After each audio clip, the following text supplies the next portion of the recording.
Hi all. So I'm going to show you today some of the DCZia badge. Start off, I'll show you some of the early prototypes. So this is the first prototype that we did.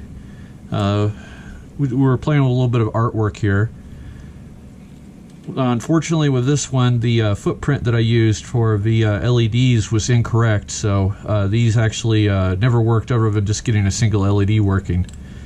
The next version of it was the Proto-Dose here, which did work. At this time we were using 3535 LEDs underneath the keys, using a little dev board here to simulate everything.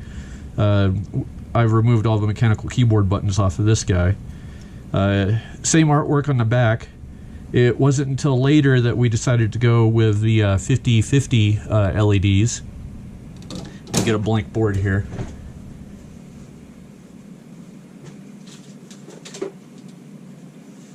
Here we go. So here's the final board.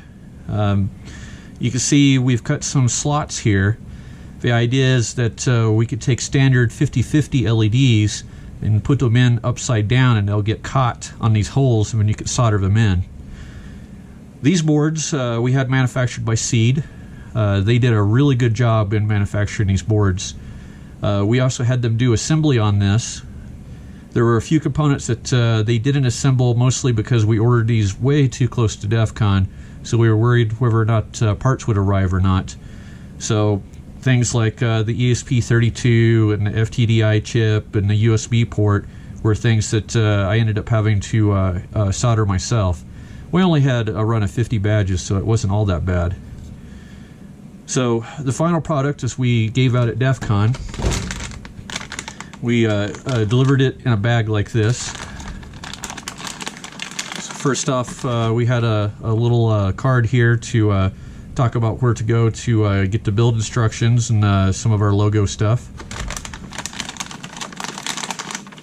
Had the completed boards. They arrived from Seed in these nice little bags, so I saw no reason not to continue to use them. So here's a completed board.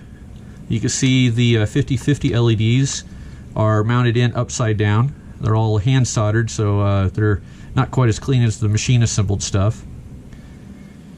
So this allows the LEDs to shine through the mechanical keyboard keys and through the translucent keycaps.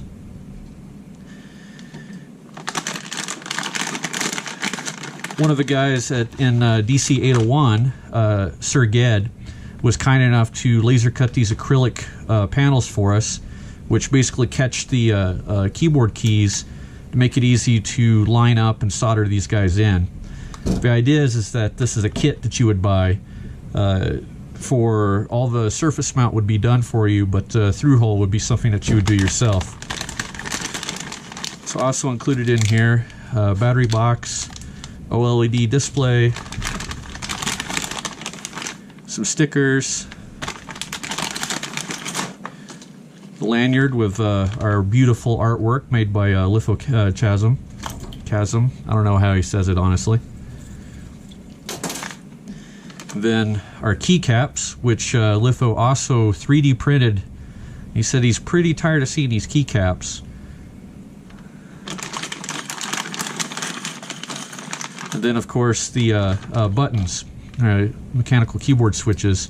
These are Gateron Blue SMDs, so they're designed to allow a board-mounted LED shine through. And they're very clicky. They don't sound like it when you're just holding it in your hand, but once you mount them on a plate, they get to sounding pretty clicky. I've got a completed badge here that I'll show you. This was our final prototype, so it's a white badge. So you can see the keys. I think you can hear this. Got a nice sound to it. We have two sockets up here for the shitty add-on adapters. One socket down here for a mini badge adapter. The whole thing is powered by three AA batteries, and since these were protos, we didn't put the Seed logo on here like we did on the finals. So we can go ahead and turn this guy on, and I'll show you a little bit of what it looks like here. It starts up, shows some LEDs, and boots up. We had a little bit of issue with the ESP32 in that when you enable Bluetooth on it, it draws a lot of power. I didn't put quite enough capacitance on the VN, so it tends to brown out the CPU. So some boards were fine, some boards really had issues. So the workaround was to either disable the brownout detection or to add more capacitance. So this one's been customized. It's got my username up there. So the idea is that we have a menu system. You press a button in the bottom here to select a menu option. And then you can press things like, here's the pixel picker, where you can move the LED around. Let's see here. The color modes.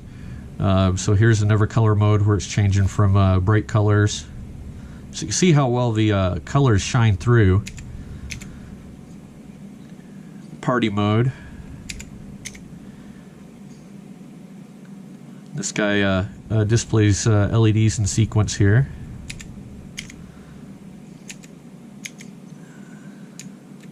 There we go. There's random. It's really quite pretty. It works out pretty good. Let me try turning this light off here so you can see it a little bit better in the dark.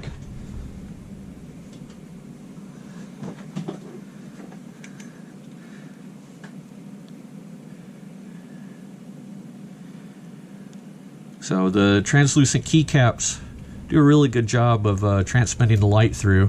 Of course, you get kind of the bitonal color there, but I think it works out really well.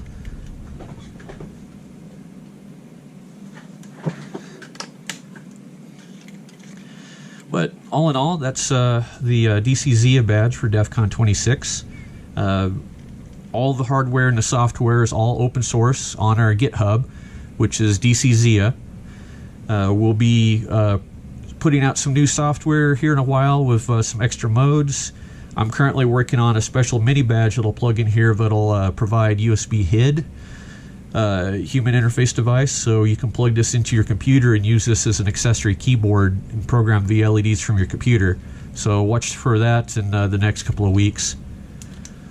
Oh, right. We also had an SD card socket up here, but you can place an SD card in. The idea is that there are certain modes here where you can data log other devices that are broadcasting Bluetooth in the Defcon 26 format. Anyway, that's about the sum of it. Let me know if you have any questions. I'm Hamster on Twitter, and we'll hope to see you soon. Thanks.